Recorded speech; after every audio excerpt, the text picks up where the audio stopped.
Ngayon ibubod natin ang French revenge action thriller film na pinamagatang Revenge. Spoilers ahead. Watch out and take care.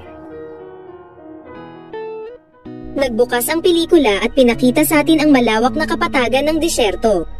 Ilang sandali ay dumating ang isang helicopter sakay ang lalaking nagngangalang Richard at kanyang girlfriend na si Jennifer. Papunta sila sa bahay ni Richard na matatagpuan sa kalagitnaan ng disyerto. Plano nilang maglibang dito ng oras bago simulan ni Richard ang kanyang hunting trips kasama ang mga kaibigan. Nang aalis na ang piloto, binigyan niya si Richard ng peyote bilang welcome gift daw sa kanyang mga pasahero. Pumasok na si Richard sa kwarto at nahumaling siya sa napakagandang hubog ng katawan ni Jennifer. Gaya ng karaniwan, sinimulan nila ang madamdaming pagtatalik. Kalaunan sa gabing yun, nakatanggap si Richard ng tawag mula sa kanyang asawa. Naging maayos naman ang kanilang pag-uusap dahil sa akala ng asawa nito ay nasa hunting trip lang siya. Kinaumagahan, si Jennifer na nakasuot lang ng underwear ay pumunta sa kusina para uminom ng tubig. Pero bigla na lang, nasurpresa siya sa pagdating ng mga kaibigan ni Richard. Nairita si Richard sa maagang pagdating ng mga kaibigan para sa kanilang hunting trip. Nagpakilala ang mga kaibigan ni Richard kay Jennifer na si Stan at Dimitri.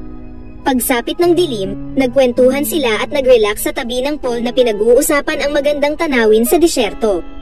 Habang ginagamit ni Dimitri ang binoculars, nagka-interes siya sa peyote na binigay kanina ng piloto kay Richard. Pinaliwanag ni Richard na isa tong droga na may mataas na kalidad ng pag-halusinate. Dagdag niya pa na ang drogang ito ay walang katulad sa ibang droga. Kapag ginamit daw ito, hindi sila makakaramdam ng sakit sa buong katawan. Para iwasang gamitin ito ng kanyang mga kaibigan, inutusan ni Richard si Jennifer na itapon ang droga. Pero lumalabas na naintriga din si Jennifer sa narinig niya patungkol sa droga kaya itinago niya ito sa kanyang kwintas. Pagkatapos, bumalik si Jennifer at nag-perform ng mapang-akit na sayaw upang maaliw ang tatlo. Si Jennifer nga ay naging kaakit-akit sa mga kaibigan ni Richard lalong-lalo na kay Stan. Inaya siya ni Jen at inimbitahan na sabayan siyang sumayaw. Kinabukasan paggising ni Jen, sinalubong agad siya ni Stan at naghanda rin ng pagkain para sa kanya.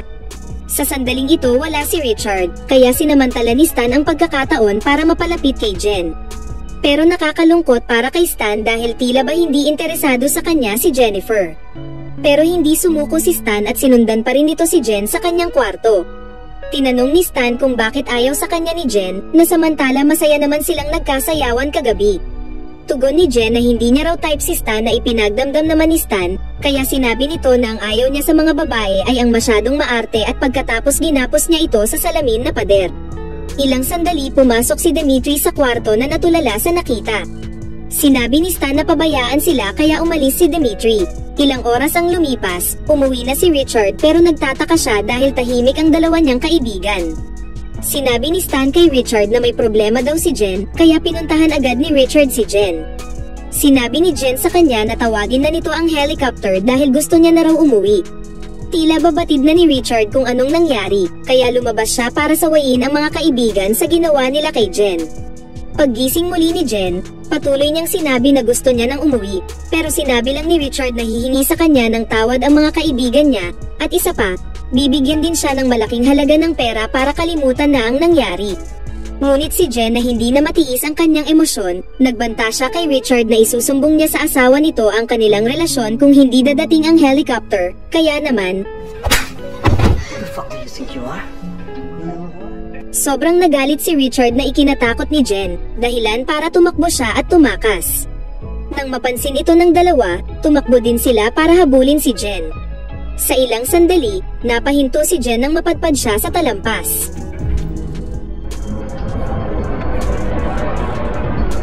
Sa huli, na-corner nga siya ni Richard at mga kaibigan nito. Humingi ng tawad si Richard sa kanyang nagawa at sinubukan niya ring pakalmahin ito sa pamamagitan ng pagtawag niya sa piloto ng helicopter. Dahil dito kumalma na nga si Jen. Pero bigla na lang, tinulak siya ni Richard sa bangin at si Jen ay natuhag ng puno sa pagkahulog nito. Nagulantang ang dalawa sa ginawa ni Richard dahil hindi nila akalain na gagawin ito ni Richard. Ipinaliwanag ni Richard na mapapasapanganib sila kung hinayaan nila si Jen mabuhay, dahil maaari silang makulong ng 15 years sa kanilang ginawa. At isa pa, malalaman din ng asawa niya ang lihim na relasyon nila ni Jennifer. Matapos nun, bumalik na ang tatlo sa bahay at hinanda ang kanilang mga kagamitan sa pag-hunting. Lilinisin muna nila ang mga ebidensya sa pagpatay kay Jen bago nila simulan ang kanilang hunting trip. Lumipat ang eksena kay Jen na nasa malalang estado. Isang himala na si Jen ay buhay pa rin, dahil hindi tumama sa vital organ niya ang sanga ng puno. Sinubukan ni Jen pakawalan ang sarili at napansin ang lighter niya sa tabi, kaya ginawa niya ang lahat para makuha ito. Sa kabutihang palad na gawa niya naman itong makuha at kasunod nito, sinunog niya ang tuyong damo upang masunog ang sanga ng puno. Sa kabilang banda, si Richard at mga kaibigan nito ay nagmamadaling pumunta sa lokasyon ni Jen. Mabuti na lang narinig ni Jen ang tunog ng sasakyan nila dahilan para magmadali siya magtago sa lilim. Pagdating ng tatlo, nagulat sila nang makitang wala na doon ang katawan ni Jen. Inakala nilang may sumagip sa kanya o nagawa nitong makatakas sa sarili. Sa makatuwid, kailangan nilang masiguro ito at simulan hanapin si Jen. Pag-alis ng tatlo, umalis na rin si Jen para tumakas at magtago. Inabutan ng dilim ang tatlo bago nila marating ang ibaba ng bangin. Sa mga puntong ito, nagsimula silang magtaka kung paanong nawala si Jen. Sa parehong sandali nagawa nilang matunton ang bakas ng dugo ni Jen, kaya nagmadali silang sundan ito.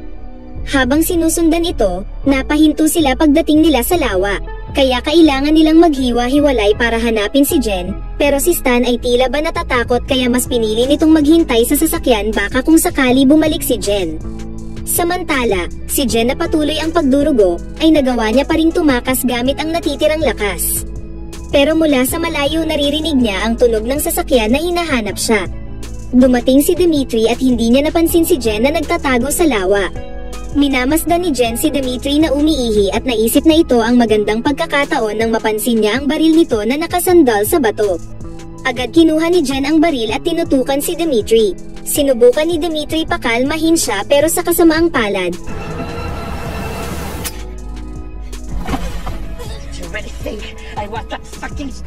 lumalabas na sinadya talaga ni Dimitri iwan ang baril na walang bala bilang pang-akit. Agad pinaalam ni Dimitri sa mga kaibigan na nahuli niya na si Jennifer. Mabuti na lang nagawang makuha ni Jen ang kutsilyo ni Dimitri at bilang resulta, pinatay niya si Dimitri at iniwan sa lawa. Pagkatapos pinagpatuloy ni Jen ang pagtakas dala ang mga kagamitang nakuha mula kay Dimitri. Pero hindi rin nagtagal ang kanyang pagtakas nang maubusan ng gasolina ang sinasakyan. Dahil dito napilitan si Jen maglakad muli. Sa di kalayuan, nakarating si Jen sa kuweba at dito muna siya nagpahinga.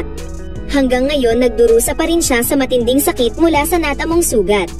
Nang mapansin niya ang kwintas, naalala niya na dito niya itinago ang droga. Sa sandaling ito, naalala niya rin ang mga sinabi ni Richard patungkol sa epekto ng droga kaya kinain niya ito ng walang paga-atubili. Ilang saglit pa, nagsimula siyang makaramdam ng kakaiba sa kanyang katawan na hindi niya maipaliwanag. Nagsimula siyang mag-hallucinate at nakarinig ng mga pagbulong at sigaw sa kanyang tenga. Unti-unti ring namamanhid ang buo niyang katawan, at dahil dito sinimulan niyang gamutin ang sugat sa tiyan gamit ang lata ng alak.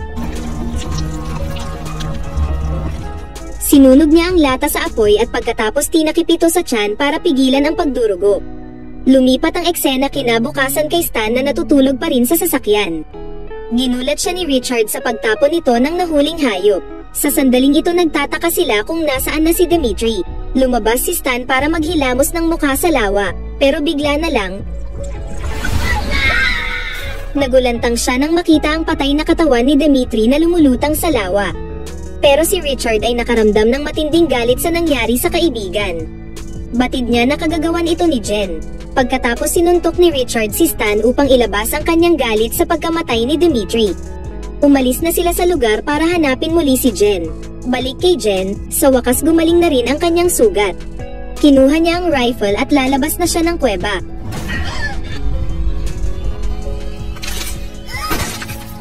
Lumalabas na isa lang pala itong panaginip, at ang epekto ng droga ay tila hindi pa rin nawawala. Nang si Jen ay tuluyan ng makarecover, sa araw na ito sisimulan niya na ang paglalakbay. Pero sa paglalakbay na ito ay hindi para tumakas, kundi upang maghigante sa mga taong pinagkaisahan siya at sinubukang patayin siya. Sa kabilang banda, natagpuan ni Richard at Stan ang sasakyan ni Dimitri, kaya nagpasya silang maghiwalay para galugarin ang lugar. Umalis na si Richard habang si Stan ay sinuri ang nabasag niyang ilong dahil sa pagsuntok ni Richard kanina. Lingid sa kaalaman ni Stan na nakapukaw ng atensyon ni Jen ang refleksyon ng salamin niya, dahilan para matunto ni Jen ang kinaroroonan niya. Sa makatuwid, hindi na nagaksaya ng oras si Jennifer at nagmadali itong sundan ang lokasyon ni Stan.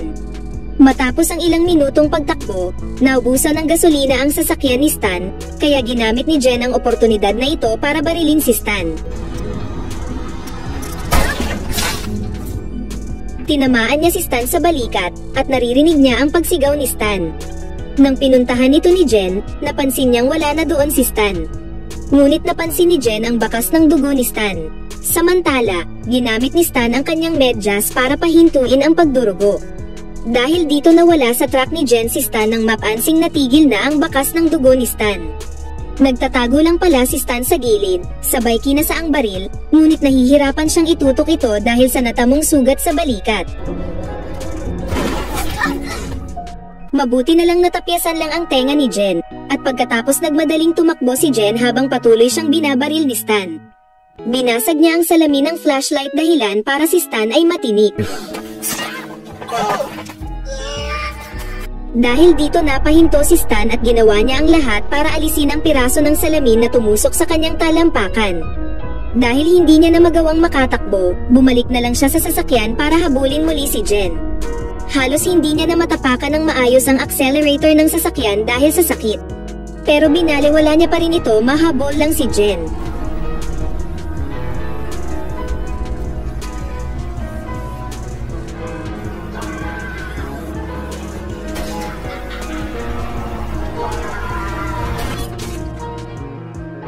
Sa wakas nagawang mapatay ni Jen ang taong gumahasa sa kanya. Narinig ni Jen ang walkie-talkie call mula kay Richard.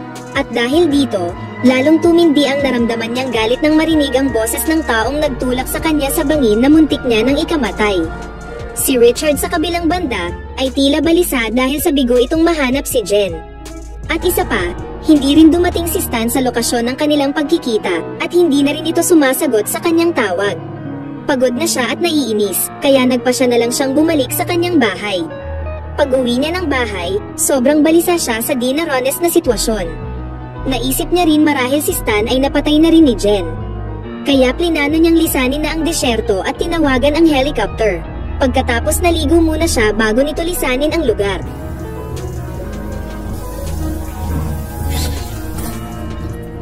Bigla siyang nakarinig ng ingay, kaya agad niyang kinuha ang baril sa kalumabas. Inaasahan niya na pupunta si Jen dito, pero wala siyang natagpo ang bakas ni Jen. Biglang nagulat si Richard sa biglang pagbukas ng TV, at bigla na lang natulala siya nang makitang nakatayo na sa labas ng pinto si Jen habang nakatutok sa kanya ang baril nito. Binaril siya ni Jen sa tiyan, dahilan para magpalitan sila ng putok. Sa ilang sandali, napilitan si Richard tumakas at patuloy naman siyang sinundan ni Jen. Ngunit nang si Jen ay papasok na sana sa silid, wala siyang kamalay-malay na hinihintay lang siya ni Richard. Mabuti na lang napansin niya ang pagdaloy ng dugo ni Richard sa sahig, kaya umatras siya. Pagkatapos nang gumamit si Richard ng food wrapper para pigilan ang pagdurugo. Hindi nagtagal, nagawa siyang matunto ni Jen at nagsimula silang muling maghabulan, hanggang sa ilang sandali, ang kumalat na dugo sa sahig ni Richard ay naging dahilan para madulas si Jen. Dahil dito nagbigay ito kay Richard ng pagkakataon upang atikihin si Jen, at si Jen na masyado ng mahina ay walang magawa laban kay Richard. Pero inatake naman ni Jen ang sugat ni Richard sa tiyan, pagkatapos kinuha niya muli ang rifle at tuluyan nang pinatay si Richard. Sa huli, ang tatlong lalaking nang abuso kay Jen ay sa wakas nakuha nila ang nararapat sa kanila. At ang paghihiganti ni Jen ay tuluyan na ring nagtapos, at dito na rin nagtatapos ang ating kwento.